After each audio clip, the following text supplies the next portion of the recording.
The American dreams bring possibilities. That's all you ever need if you want to succeed. You can do anything. There's something I bet. Just need a dream, hard work, some tears to sweat. Guess he was bootlegging, selling wine and beer. Thomas, a supremacist, all white here. The power and greed made everybody fear. These two against each other, there's some bad trouble here.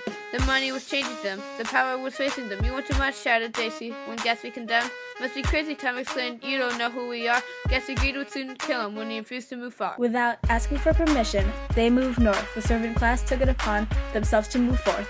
Lynching and segregation were obvious motivation. This movement was dubbed the Great Migration. Northern industrial cities became their home. They got higher paying jobs which gave life a new tone.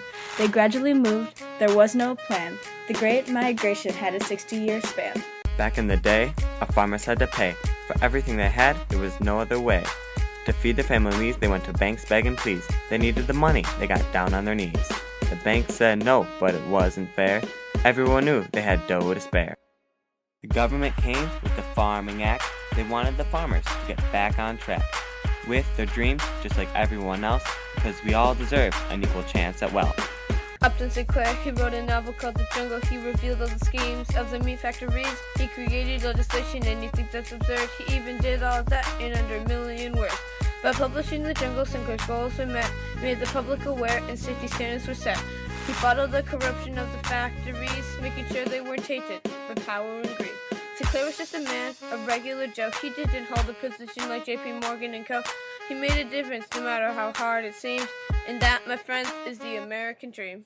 When times get tough or you're getting old, our good friend Social Security isn't being cold. Social Security will support you when you're down. He allows you to retire, so turn that frown upside down. He was adopted by a couple and dropped out of college. But with hard work and persistence, he was no longer garbage. He founded Apple and created the iPod. He was a self-made man, and look what he did.